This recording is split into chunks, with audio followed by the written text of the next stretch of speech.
Shohei Otani, that's right. The show never ends. Appreciate Sarah's stats when it comes to Shohei Otani. God, that was cool. Unbelievable. Really cool. Great graphics. We continue here on Hot Stove. So expectations for Ohtani. He's turning 31 years of age in July. He's made as many as 25 starts just once before. That was in 2022. 28 starts, 166 innings. We all kind of feel like he's not going to be 50-50 because now he's pitching. That was a goal last year, the home run stolen bases.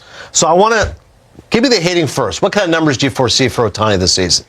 Well, he wakes up hitting 30 homers. That's simple. Yeah. So I think he's going to hit 40 home runs. Okay. You know, that's going to happen. You feel confident about 40? Maybe? Confident with 40, no problem. Okay. He's just an RBI. He's a machine. They're going to hit him at the top of the order. He's going to score 100 runs, and he's going to strike out 100 batters. Yeah. You know, and I think what I said earlier in the show, the Dodgers are not necessarily about the regular season. And I don't think Shohei is that much. He wants to win an MVP, so he's going to play as much as he needs to, pitch as much as he needs to. We're going to get caught up in, did he make 25 starts? He doesn't need to. Yeah. He's still going to win. If he made 10 starts, would he win the MVP? If he hits 40 home runs and has 100 plus RBI, then yeah. And 10 starts, he wins the MVP. Yeah. Bottom line, he's different than every player. Yeah. So by pitching, it gives him such an edge up on everybody. Oh, did you see the one game he pitched? That's the difference. You know what I mean? To your point, the 40 home runs, he's hit 40 plus home runs through the last 4 years. That feels good. 97 RBI, so yeah, 100 runs, as you said. The pitching there gets interesting. The season averages, this was with the Angels. Yes. 143 innings. But I'm with you, he's not going to throw 143 innings. Look, all of a sudden, he's going to make it like wins were important to writers. Because he's going to win 10 games. Right. He's going to win 15 games. He may not have the innings. Yeah. He may not have. He won 10 games and he had 40 homers. Right. So that's it. You know what I mean? Yeah, because nobody else is doing it. So no, he's just different. And so for Shohei and the Dodgers, you get him enough to win an MVP. Yeah. But he's going to go off in the postseason. And if there's a disappointment for him, it was they won the World Series. Great, but he didn't finish the way he wanted to. Correct. And that, we've watched it. Little things fuel this guy. I've seen it around so many great players. They look for a little something that gets them to that next level. He's that unique one, not even a 1%. He's a half percenter that walks the earth. And that is him. And you're right about great stars being filled in those moments. Ted Williams might be the greatest hitter ever, but he went to bed saying, 1946 World Series, my one shot, I hit 200. Like these guys, they focus on those great moments so much. So for Ohtani, yeah, we won. Wouldn't say they won in spite of me. I was hurt. I wasn't at my best, etc. But I want to go out there and be Reggie Jackson in the series. And as far as your pitching, you're right. I just hope he pitches enough. I hope it's not 50 innings. Give me 100 innings, hit your 40 home runs. As you said, enough to get an MVP. You can see why this guy's so special. Yeah. All right, we'll see. Still, it's interesting. Right now, when you look at this Yankees team, Devin Williams is one of those guys, maybe lost on the radar of all the moves they made. To me, H, this guy is a lights-out closer. I don't think there's any issue with him going from the NL to the AL. I just think he solidifies that back end, especially if the challenges they have with Clay Holmes lately. Oh, yeah. If anything, it gives him an advantage going to the AL because more hitters have not seen him. Right. You know, but to me, the big thing, the Yankees made some shrewd moves. I think the Bellinger move, incredible, because he can play so many places for you and fill different holes and voids that they're going to have throughout the course of the season. And then Devin Williams. It just solidifies the back end. Yeah. And for all those years the Yankees were great, what was their one thing they were never worried about? Was Mariano at the end of the game. Correct. And that's the buggy boo on every team. You know, so he looks great. He's getting in shape. He's got his beard back. He's coming back even stronger. So with that comes his power. And so we'll see. Here's their bullpen. By the way, Devin Williams, 30 years old, entering his walk year, had a 1.25 ERA a year ago. In his career, 1.83 ERA and a 14.3 strikeout per nine. He's been amazing. Loaizaga and Cousins will start the year on the injured list, but again, Williams the back end, along with Mark Leonard Jr., Brubaker, and others. As far as Dominguez is concerned, as you said, the issue is not his offense, it's his defense. Now, there was so much hype about him originally. He's only played 26 games in fairness, H. Hit 207, 310 on base, 437 slug, 6 home runs so far in 26 games. But how key is Dominguez going to be for this Yankees team? Well, he's big for them for a number of reasons. Look, remember the injury? So he didn't play much last year. And he's a very young player. And so he's still got to get the reps and opportunity to get himself going. Let's not forget that. So does he break with the team? I still think that's a question mark. Wow. Because they're worried about the defense, and if you can't solidify that defense, then, and he hasn't played. He played what? How many games last year? Not many. Yeah, 26 games he's played in his career, including 18 last year. Yeah, but including the minor leagues, he missed it because he had the surgery. Yeah. So he still needs some seasoning. Unless he just gangbuster blows everybody out in the next couple weeks when you're facing major league pitching. Yes. We'll see what happens, but that's an option for them because they do have a chance. Stanton, Asa, how concerning is that? Like, if you can sell me in the top 3, okay, fine. Of course, Jazz, Judge, Bellinger, bounce back. Goldschmidt coming off a bad year. Austin Wells, good rookie season. Volpe can hit. That's 7, 8, 9. It starts to get a little dicey. Well, it's not even dicey. It's just question marks. Right. You know, they haven't proven themselves yet. And so, yeah, that changes. We'll see. But they got some question marks. I don't think they're the slam dunk Yankees everybody's talking about. And by the way, Spencer Jones, you mentioned, you love him. Team's number 3 prospect. Yeah. Could debut this summer. So he's not going to be a guy that's going to break camp right away, but maybe this summer he can give them. But even right now, he's played more than Dominguez. Yeah. He played a full season healthy last year. Yeah. He's knocking on the door. He was at camp last year. So I think he's opening more eyes than most people think. And I'm sorry, but it has been very problematic for me watching Dominguez in left field. Yeah. You got to catch pop flies in left. And Yankee Stadium, I've said this already, so it's nothing new. That is a hard left field to play. The sun is always in your eyes. It is a sun field, and that's a difficult field to play on. We shall see. By the way, Jones is just 23 years of age, 25th overall pick out of Vanderbilt. And to your point, played 124 games last year in Double-A. Zack Wheeler got roughed up. He's turning 35 in May. Second season of his 3-year, $126 million deal. 5 earned runs, 6 runs, 8 hits in the loss. Any level of concern? No, not at all. I mean, what if I tell you he has an 11.25 ERA in 2 spring starts? I said, all right, go ahead, Zach. Be healthy. Look, here's the thing. What happens with a pitcher like Zack Wheeler, he's working on different things. And we hear that a lot, but it's true. He's sitting there going, I got a guy 1 and 2. I'm still working on my changeup. It gets hit. He's not doing that when it counts. Right. I'm putting my stuff away. True story. Look, I'm with the Orioles and I'm tearing it up. We're having a great spring out the gate. Nice. And Cal goes, you think they're throwing you stuff you're going to see in 2 weeks? They're not throwing you anything. And I'm like, practice wow, fastballs. that makes sense. Yeah. You know, because guys that are established, like a Zack Wheeler, he's not trying to make a club. He's not worried about, oh, I got an 11 ERA. Nobody cares what he did last spring. And they're not going to care what he did this spring training when at the end of the year we're talking about a Cy Young candidate. Right. That's where he's going to be. At the end of the year, you cannot tell me that he won't be in the Cy Young conversation. Can't tell me that. For me, he's the best pitcher yet to win a Cy Young. He's been a runner-up a couple of times. Hopefully he ends up getting one. Zach's amazing. I agree with you. And by the way, for the record, 2023, he also had a bad spring training, ended up having a great regular season. So no more concerns there. Oh, well. Here's how it looks as far as our spring breakout is concerned. Live on the MLB Network, got the Red Sox and the Rays, March 13th, and a slew of games after that, including the Pirates and the Phillies, Mariners and Cubs coming at you on March 14th as well. The roster reveal, by the way, is coming up tomorrow, 11 a.m. Eastern. Look forward to that. Still to come here on Hot Stove. Right now, we are leading the league with who else? The one, the only. JP Morosi. JP, you're loving the 21 today, right? The Clemente? I'm loving the 21. Yes, of course, in honor of the great Roberto Clemente. I also, of course, in the football context, Desmond Howard's jersey as well, number 21. That does vaguely look like it could be a Michigan jersey, but yes, in a baseball context, that number belongs to the great 21, Roberto Clemente, in the black and gold of the Pittsburgh Pirates. And, of course, Dave Parker, his Hall of Fame year is this year. Looking at it this way, it's reverse camera, so is that Terry Bradshaw? What do we got going on there? Still I'm going to wear this to the big house, pretend I'm going to Desmond Howard. I'll wear this to support the steel curtain for Bradshaw. I'll make it all work out. JP, Rafael Devers says, doesn't feel ready yet. Push it back his spring training debut. Level of concern here?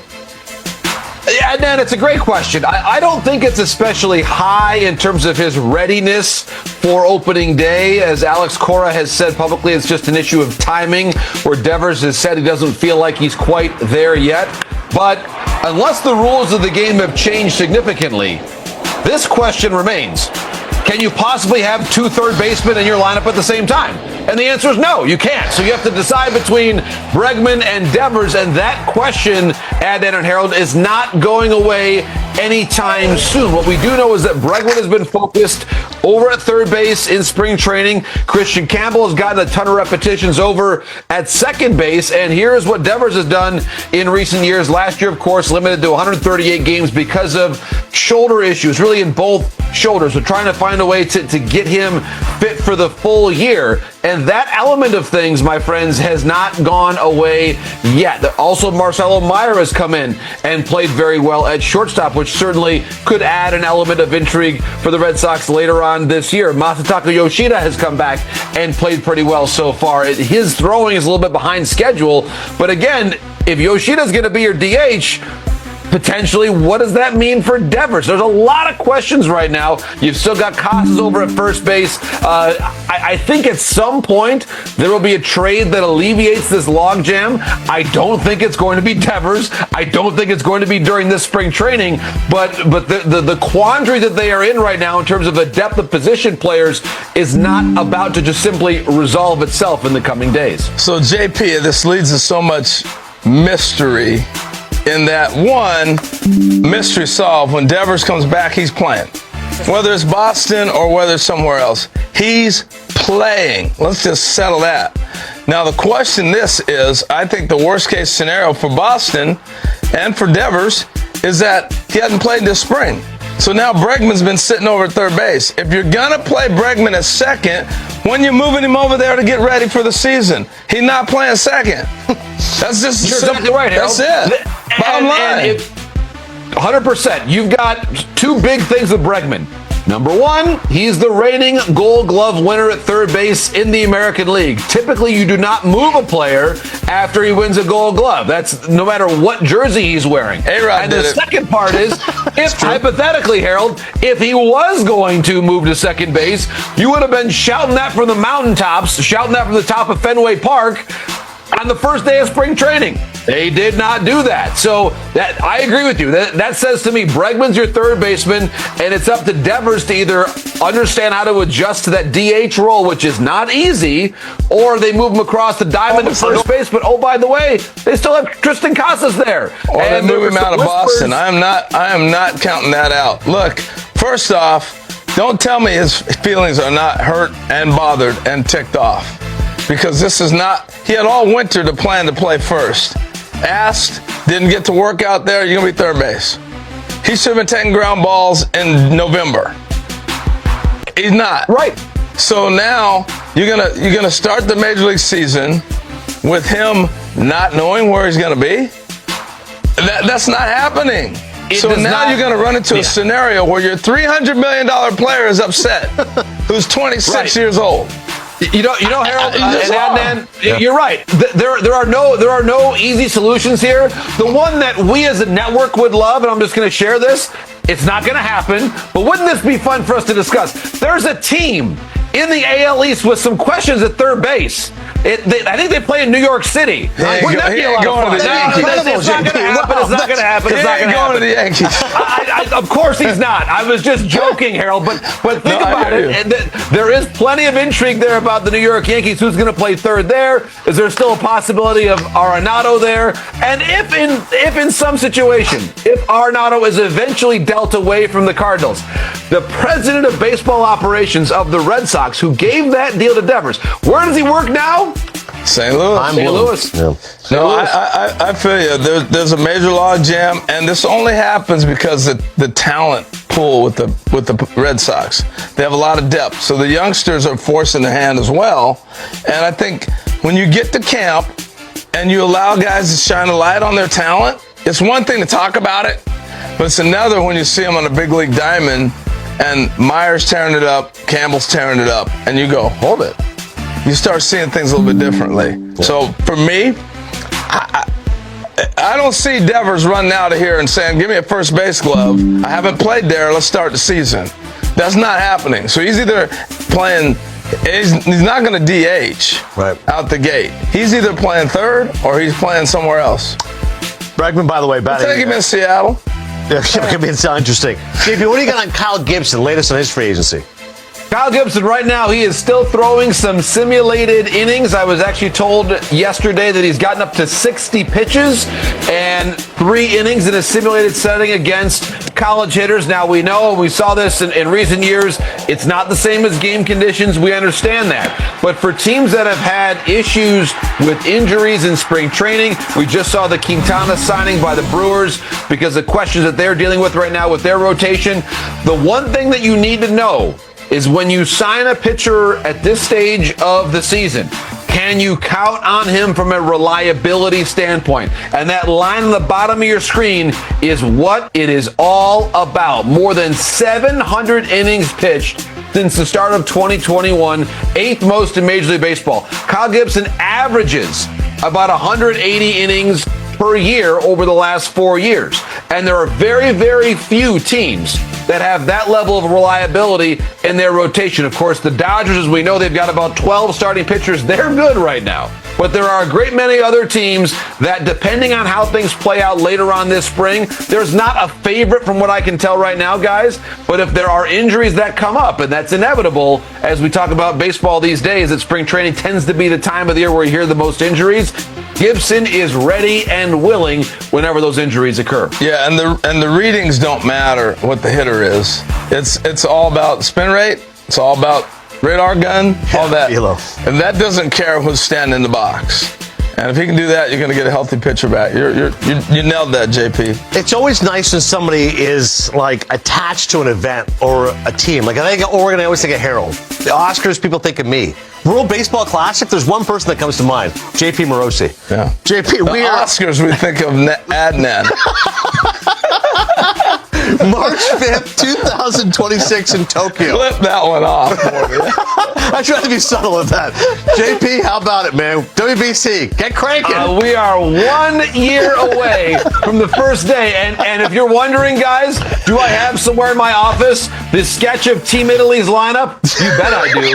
It's on a notebook right next to me. I'm ready to go 1 year from now. The question is, of course, can it equal what we saw last time around back in 2023? The Ohtani Trout at bat to end it all. I cannot wait. Now, what I'll say is this. Those two players elevated the game. And we know this. We all went back to spring training after this. Everybody who didn't play in the tournament said, I want in next time around. There's now certainly a big competition to see who's going to play for Team USA, Team Dominican. And what I'm wondering right now, especially if our colleague Mark DeRosa is at the controls once again, nice. Which American superstars are going to make their WBC debut next time around? How about Aaron Judge? We have yet to see number 99 wear a number 99 Team USA jersey in the WBC. How about Bryce Harper? Wanted to play last time around, could not because of injury. How about Paul Skeens starting against Japan in the gold medal game? Or this man, Tarek Skubal from the Detroit Tigers, the reigning American League Cy Young Award winner. We know this. Everybody wants in, and to get you in the right frame of mind, today, 1 p.m. Eastern Time, the U.S. Dominican Republic replay of one of the best games and best moments I have witnessed in my entire life. Adam Jones is still soaring over the wall in San Diego to make that catch some, 8 years ago. My goodness gracious, tell us the conclusion? I didn't say who won the game. I didn't say who won the game. But you will see Adam Jones take flight. I promise you, America, as you watch that game, that classic from the 2017 WBC. JP, I love you, man. JP's the best. And speaking of Italians, how about your paisan Stanley Tucci in the one Oscar movie you did watch, Conclave? An outstanding performance. Bellissimo, bellissimo. The great Stanley Tucci. I was really impressed at the way that he portrayed an American Cardinal. Cardinale Americano. I don't think of him when I think of the Oscars. I think of Ad.